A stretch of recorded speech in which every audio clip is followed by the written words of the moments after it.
This is Chapter 7. Andrew is just as thin as I am fat, and his clothes hang on him in the most comical way. He's very tall and shambling, wears a ragged beard and a broad Stetson hat, suffers amazingly from hay fever in the autumn. In fact, his essay on hay fever is the best thing he ever wrote, I think.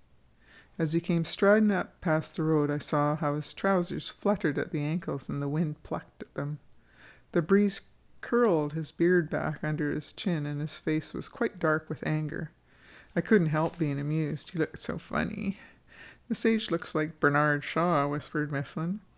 I always believe in drawing first blood. "Good morning, Andrew," I called cheerfully. "Want to buy any books?" I halted Pegasus, and Andrew stood in line in front of the wheel, partly out of breath and mostly out of temper. "What on earth is this nonsense, Helen?" he said angrily. "You've led me to deuce of a chase since yesterday. And who is this person you're driving with?" "Andrew," I said, "you forget your manners. Let me introduce Mr. Mifflin. I've bought his caravan and I'm taking a holiday selling books. Mr. Mifflin is on his way to Port Vigor, where he takes the train to Brooklyn." Andrew stared at the professor without speaking. I could tell by the blaze in his light blue eyes that he was thoroughly angry, and I feared things would be worse before they were better. Andrew is slow to wrath, but a very hard person to deal with when roused. I had some inkling by this time that the professor's temperament.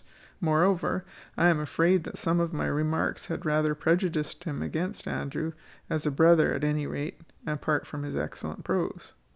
Mifflin had the next word. He'd taken off his funny little cap, and his bare skull shone like an egg. I noticed a little sort of fairy ring and tiny drops around his crown. "My dear sir," said Mifflin, "the proceedings look somewhat unusual, but the facts are simple to narrate. Your sister has bought this van and its contents, and I have been instructing her in my theories and dissemination of good books.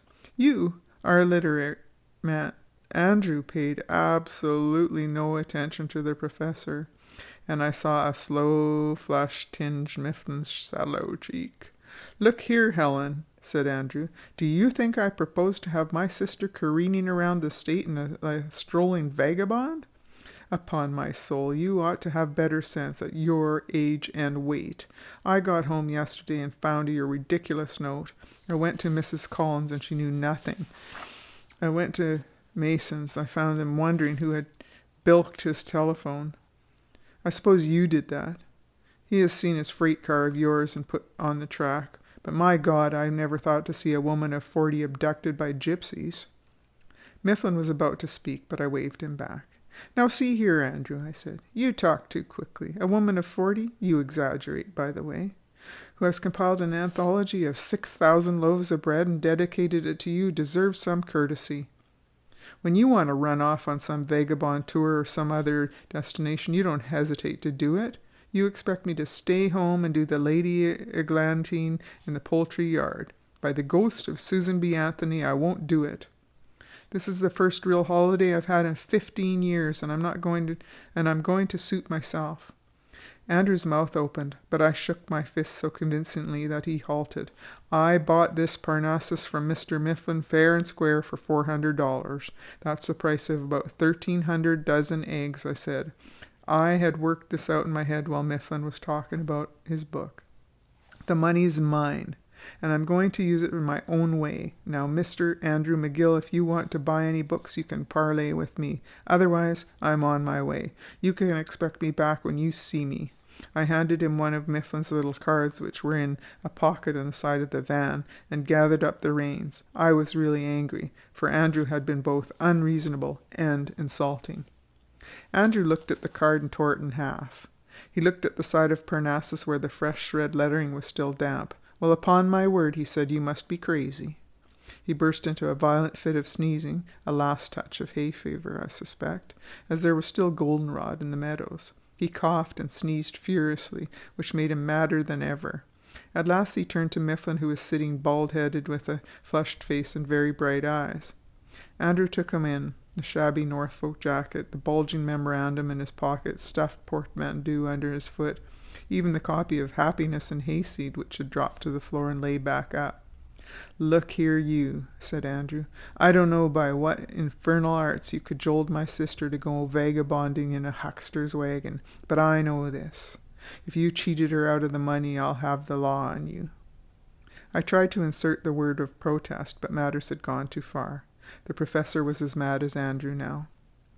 "By the bones of Piers Plowman," he said, "I had expected to meet a man of letters and the author of this book," and he held up Happiness and Hayseed. "But I see I was mistaken. I tell you, sir, a man who would insult his sister before a stranger, as you have done, is an oaf and a cad." He threw his book over the hedge, and before I could say another word about it, he vaulted over the off wheel and ran around behind the van. "Look here, sir," he said, with his little red beard bristling. "Your sister is over age and acting of her own free will. By the bones of the Baptists, I don't blame her for wanting a vacation if this is the way you treat her. She's nothing to me, sir, and I'm nothing to her, but I propose to be a teacher to you. Put up your hands and I'll give you a lesson." This was too much for me. I believe I screamed out loud and started to clamber from the van. Before I could do anything, the two fanatics had begun to pummel each other. I saw Andrew swing savagely at Mifflin, and Mifflin hit him square in the chin.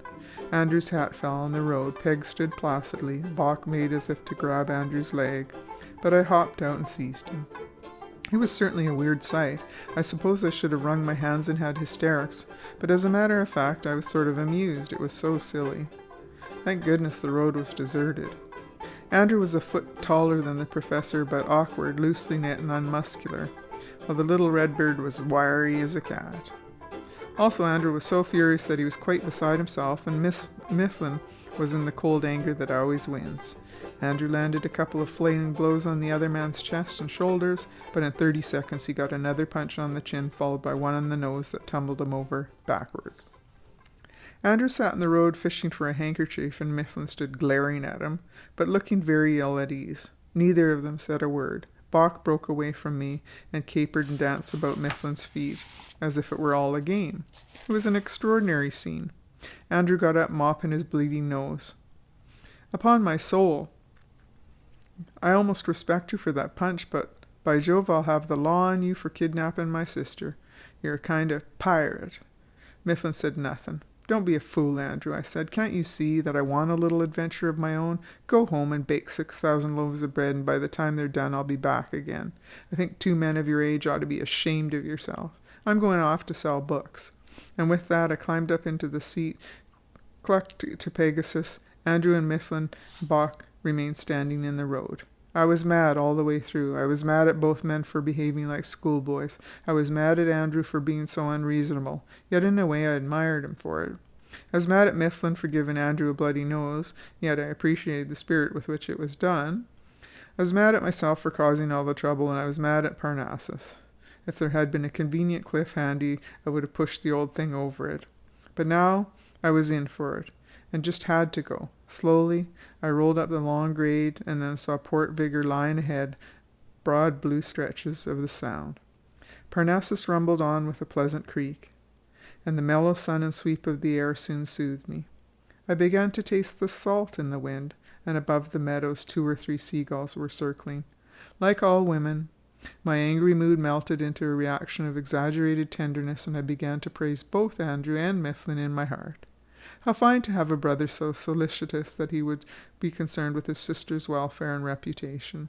And yet how splendid the little scrawny professor had been. How quick to resent an insult and how bold to avenge it. His absurd little tweed hat was lying on the seat, and I picked it up almost sentimentally. The lining was frayed and torn. From a suitcase in the van I got out a small sewing kit, and hanging the reins on a hook, I began to stitch up the rent as Peg jogged along. I thought with amusement of the quaint life Mr. Mifflin had led in the caravan of culture. I imagined him addressing the audience of Whitman, disciples in Camden, and wondered how the fuss ended. I imagined him in his beloved Brooklyn, strolling in Prospect Park and preaching to chance comers his gospel of good books. How different was his militant love of literature from Andrew's quiet satisfaction. And yet, how much they really had in common. It tickled me to think of Mifflin reading aloud from Happiness and Hayseed and praising it so highly, just before fighting with the author and giving him a bloody nose. I remembered that I should have spoken to Andrew about feeding the hens and reminded him of his winter undergarments. What helpless creatures men are, after all. I finished mending the cap in high good humour. I had hardly laid it down when I heard a quick step in the road behind me, and looking up, there was Mifflin, striding along with his bald pate covered with little beads of moisture. Bach trotted sedately at his heels. I halted Peg. "Well," I said, "what's happened to Andrew?" The professor still looked a bit shamefaced. "The sage is a tenacious person," he said. "We argued for a bit without much satisfaction. As a matter of fact, we nearly came to blows again. Only he got another waft of goldenrod, which started him sneezing, and then his nose began bleeding once more. He's convinced that I'm a ruffian, and said so in excellent prose. Honestly, I admire him a great deal. I believe he intends to have the law on me. I gave him my Brooklyn address in case he wants to follow the matter up. I think I'd rather pleased it, asking him to autograph Happiness and Hayseed for me. I found it lying in the ditch." "Well," I said, "you two are certainly a great pair of lunatics. You both ought to go to the stage. You'd be as good as Weber and Fields. Did he give you an autograph?" He pulled the book out of his pocket, scrawled on it, and penned were the words, "I have shed blood for Mr. Mifflin. Andrew McGill." "I shall read the book again with renewed interest," said Mifflin. "May I get in?" "By all means," I said. "There's Port Vigor and Frost in front of us." He put on his cap, noticed that it seemed to fit different, put it on again, and looked at me in embarrassment. "You are very good, Miss McGill," he said. "Where did Andrew go?" I asked. "He set off for Shelby on foot," Mifflin answered. "He has a grand stride for walking." He suddenly remembered that he had left some potatoes boiling on the fire yesterday afternoon, and he must get back to attend them. He said he hoped that you would send him a postcard now and then, as you know. He reminds me of Thoreau more than ever. "He reminds me of a burnt cooking pot," I said. "I suppose all my kitchenware will be in a horrible state when I get home."